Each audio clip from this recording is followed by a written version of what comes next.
Bueno, hablaremos de Claude Debussy. Así que, atención, no vamos a hablar de los aspectos más interesantes, que son los aspectos musicales. Hoy vamos a chusmear un poco, Fue influencia de una cantidad de músicos de jazz. ¿Cómo? Que fue influencia de un montón de músicos de jazz. Y él, además estaba inspirado, trabajó mucho con la música modal. Claro. Muy anterior a él, ¿no? Sí, sí. Eso es lindo, podemos hablar un día de cómo se arman las escalas modales, Sí, los nombres que sí, tienen, sí, sí. y cómo se puede trabajar con eso. Es lindo. Pero hoy hablemos de cualquier otra cosa. Era un músico heterodoxo, eso sí, evidentemente, ¿no? Era el mayor de 5 hermanos. Nació en Saint-Germain, que es un suburbio de París, un 22 de agosto de 1862. El padre se llamaba Manuel, con lo cual no queremos decir absolutamente nada. Y la madre, Victorine. Una de las primeras experiencias de Debussy fue la sangrienta lucha que siguió al lanzamiento de la Comuna en París en 1871, ¿no? El propio papá de Claude, el ya citado Manuel, fue encarcelado por comunero o por comunardo. Sí. Después casi lo fusilan, pero al final lo exoneraron. Más allá de las luchas políticas que se desarrollaban en París, Francia andaba muy mal en aquellos momentos. Habían perdido la guerra contra Prusia en el año 1870, recuérdese la batalla de Sedan. Ahí es donde es derrocado definitivamente Napoleón III. Eran años muy difíciles, pero sin embargo la vida artística de la capital no se interrumpía, como suele ocurrir, ¿no? La vida cultural a veces se desarrolla mientras las circunstancias políticas y sociales son muy, muy difíciles. Y ahí andaban los impresionistas, los postimpresionistas, como Degas, Manet, Pissarro, Toulouse-Lautrec, Renoir. Bueno, andaban por ahí mezclándose en los boliches con los famosos escritores de la época, Rimbaud, Verlaine, Proust, que andaba en París buscando tiempo para escribir sus novelas, evidentemente. Estaba el Art Nouveau, las calles, los postes de la luz, las tiendas, ya se pensaba en la remodelación de lo que después sería el actual subterráneo. Bueno, los papás de Debussy estaban en una situación complicada, ¿no? Manuel, el papá, era considerado un revoltoso, no tenía laburo, y entonces se lo empezaron a mandar al pibe, a Claude, a la casa de su tía Clementina, que vivía en Cannes, en el sur de Francia.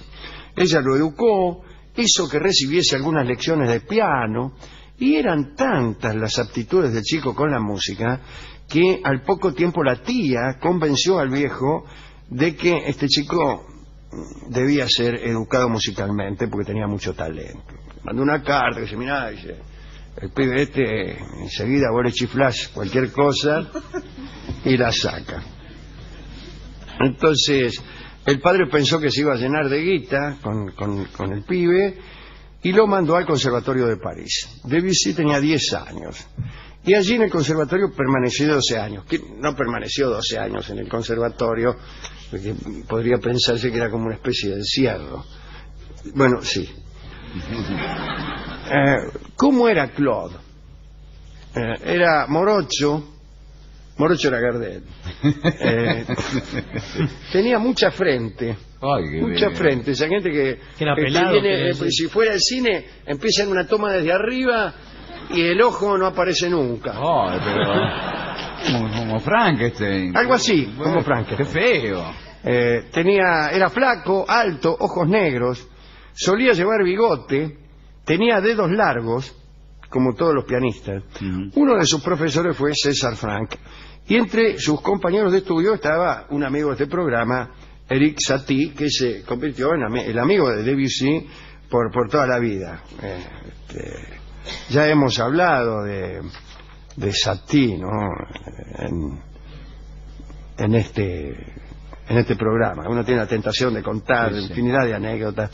Por ejemplo, que andaba siempre con un traje gris. Un personaje muy vistoso, ¿no? Extraordinario. El tipo, pero ya hablaremos, porque si no, nos vamos. Usted empieza siempre con temas que no tienen nada que ver con lo que yo... No, bueno, pero eso era notable, que Lo todo hacía el mundo a lo propósito. veía con el mismo traje. Claro, toda pero la cuando vida. se murió se metieron en el cuartito que tenía y tenía como 70 trajes, pero todos eran iguales.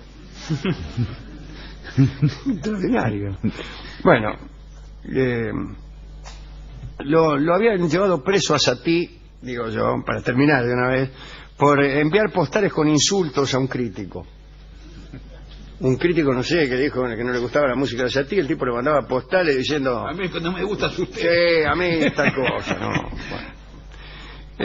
Bueno, en el conservatorio Debussy empezó a ser un poco rebelde, lo retaban por los acordes que usaba, acordes corrompidos, decía el profesor, arpegios extravagantes, armonías indescifrables. Mentira, los profesores no pudieron haber dicho eso, pero bueno, no importa.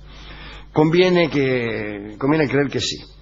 Mereció muchos premios porque realmente tenía mucho talento pianístico, quiero decir, tocaba fenómenos, ¿no? Pero luego fue desinteresándose de la interpretación en favor de la composición. Y suele suceder que cuando los músicos empiezan a componer, empiezan a tocar peor. Cuando empiezan a hacer arreglos o a dirigir orquestas también. Pero no es porque haya una fatalidad, sino es que la interpretación pianística requiere de horas y horas de adiestramiento diario, y cuando uno empieza a hacer otras actividades no tiene tiempo para eso. Es de las especialidades musicales más ingratas. Cuando un gigantesco pianista deja de adiestrarse durante 15 días, ya no es gigantesco. Así es. Sí, sí. Bueno, por esos días Debussy entró en contacto con la alta sociedad. Se convirtió en el instructor de piano de los hijos de una rica heredera rusa. ¡Oh! ¡Cómo me gustan los hijos de ricas herederas rusas! Se llama Madame von Meck, que entre otros asuntos, no parece muy rusa, pero bien, entre otros asuntos se ocupaba de las obras de Tchaikovsky. Y ella lo llevó a Debussy a los distintos palacios que tenía en Europa. Y bueno, Debussy se le enamoró, imagínate, ¿no? A vos te llevan a un palacio, después a otro y a otro, bueno, tarde o temprano te enamorás. Dicen que la abandonó porque se dio cuenta de que ella lo utilizaba solo para darle celos a Tchaikovsky, lo cual sería bastante difícil, le diré. Ella estaba enamorada de Tchaikovsky, así que utilizaba a Debussy para darle celos, que en todo caso es más de lo que hacen muchas, ¿no? Bueno, desengañado Debussy se volvió a París y se convirtió en un compositor sorprendente para los gustos de la época. Ganó el Gran Premio de Roma en 1884 con la cantata El hijo pródigo, y el premio consistía en 4 años de estudio en Roma. Bueno, mirá qué premio, dirán algunos atorrantes. Sí, sí. Estudiantes atorrantes que están en este mismo programa. ¿Por qué no nos dan plata? Eso más que un premio, es un castigo. Mirá, ¿qué te sacaste de premio? Mirá, fui a una kermés y me saqué 4 años de estudio. No. Bueno, viajó a Roma, pero apenas llegó se volvió. No le gustó Roma. La describió así, con toda injusticia. Dice: una ciudad de mármol, moscas y aburrimiento. Bueno. Se mudó a una mísera buhardilla del barrio de Montmartre y pronto se rodeó de un extenso grupo de músicos, pintores y poetas. No es que se rodeó, si vivía en aquel tiempo en Montmartre estaba rodeado, sin hacer ningún esfuerzo. No lo llamó. Claro. Se parece que era un experto y gracioso orador, que hablaba muy bien Debussy. Cenaba con Proust, alguna vez compartió la mesa con Oscar Wilde. En el año 1889 Debussy se unió a las multitudes que acudían a ver la Exposición Universal, aquella para la cual se construyó la Torre Eiffel. La exposición lo impresionó mucho, sobre todo una orquesta javanesa que traía sus xilófonos, sus marimbas, sus gongs, y lo impresionó un grupo teatral chino por los tambores y las flautas.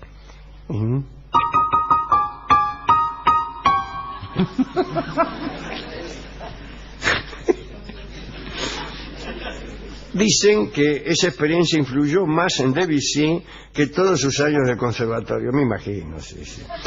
Las variaciones atonales, la fuerza individual de cada instrumento, etcétera.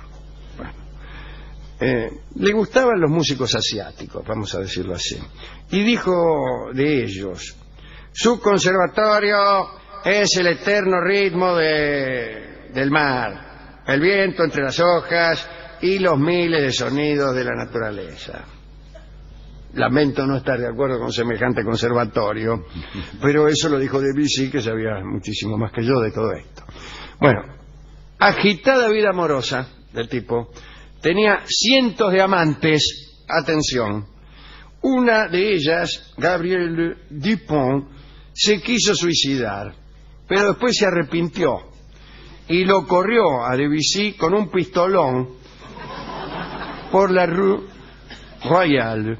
Parece que el tipo la había abandonado por una modista, Lili Texier, con la que se casó en 1879. Entonces la mina se enojó y lo corrió con el pistolón. El matrimonio con Lili pareció tener una influencia benigna en la vida del tipo. En esa época se lo reconoció como el mayor talento de la música francesa. Ahí fue que compuso el famoso Preludio a la siesta de un fauno, una obra que no seguía tradición alguna, que carecía de toda estructura convencional, según decían los vecinos. Sin embargo, él interrumpía sus trabajos musicales con algunos tragos en el Café Tortoni, pero en el de París, en el Tortoni de París, con algunas muchachas. Y allí conoció una chica hermosa y muy rica, llamada Emma Bardac, y se enamoró completamente, la dejó a su esposa sola y sin guita, y se fugó con Emma. Mirá vos.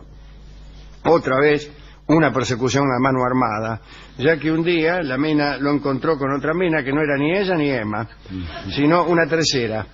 También sacó una pistola y empezó a los tiros la mina. ¿Pero qué? ¿Van todas armadas? Sí, están todas armadas las minas. Yo por eso cada vez que veo voy a empezar a salir con una mina, primero la palpo.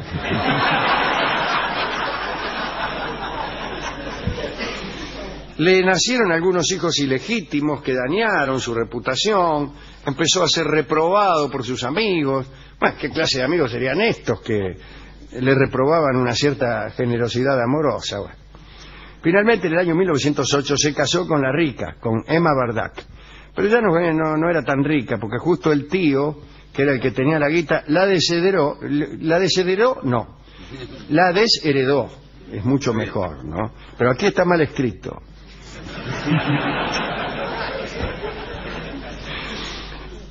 Y justamente lo hizo porque no estaba de acuerdo con el casamiento. Entonces, ¿qué negocio es casarse con una mina por la guita que tiene y el tío la deshereda? Hay que esperar que se casa que con uno. herede primero y después casarse. Ahí está, fantástico. Entonces Debussy se concentró en hacer alguna guita con la música, ya que el tío los había desheredado. Escribió El Rincón de los Niños, fantasías para piano, preludio, todas esas cosas, no importa.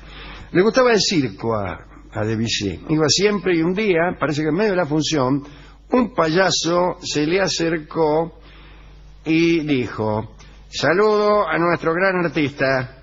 Y él respondió: usted también es un gran artista. Nosotros los músicos recibimos patadas también, pero no de nuestros compañeros. Entonces el payaso le propuso cambiar de roles y peló el violín y empezó a tocar una melodía.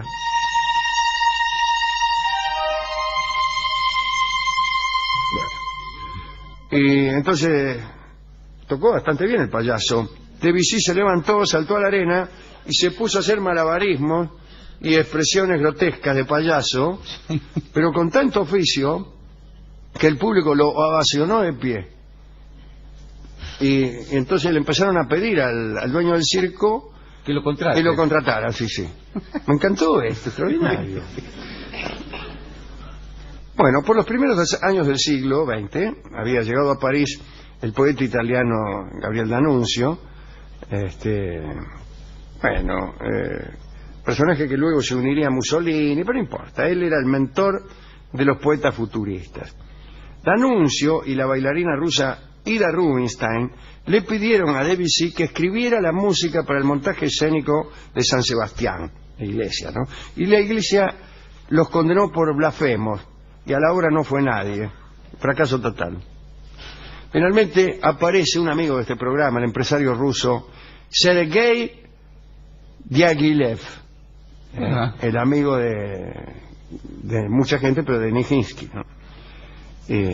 Introdujo el ballet de Rusia en Francia con una gran estrella que era justamente Václav Nijinsky, y Nijinsky bailó la música de Debussy.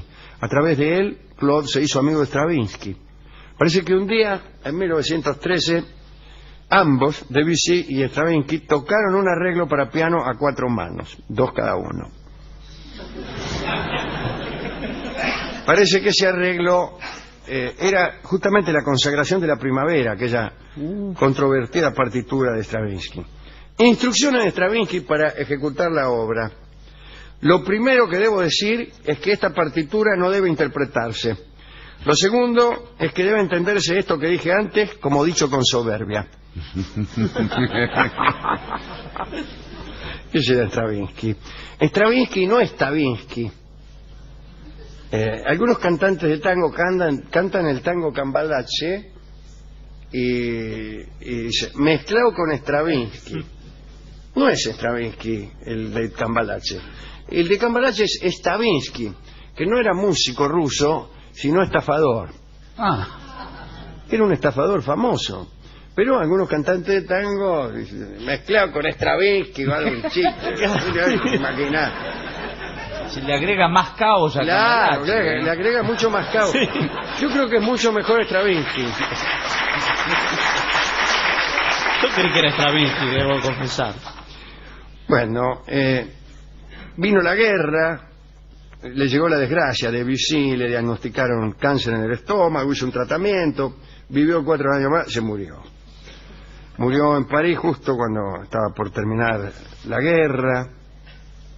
Bueno, este era Debussy, que amaba mucho la pintura también, casi tanto como la música.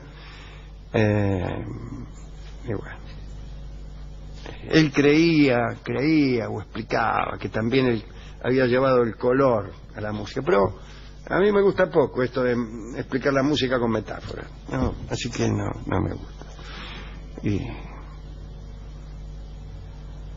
a mí me gustaría dedicarle la charla a él. Sí, que era un tipo fenómeno, ¿eh? Y al amigo, a Arik Satie, a todos los amigos de él, Stravinsky, Nijinsky, que estuvo aquí en Buenos Aires, Nijinsky, ¿eh? Bueno, y también al payaso de aquel circo que tocaba bien el violín y tuvo la generosidad de convidar al músico a hacer alguna payasada, ¿no? Y a la tía Clementina, que fue la que le vio cara de pianista. Todos necesitamos una tía Clementina mejor todavía, que o descubra nuestro talento o la ausencia de él. Porque es muy malo ocupar asientos que mejor estarían destinados a personas talentosas, ¿no? Así que hay que tener una tía Clementina que nos diga: este muchacho va a ser un fino quieto, o este muchacho no sirve para nada. Y en general es una tía, no es el hermano o la madre, totalmente. es una tía. A mí me enseñó a escribir mi tía Elma, y siempre han sido mis tías las que consideraban que podía servir para algo. ¿Por qué no me conocían tanto como mi madre?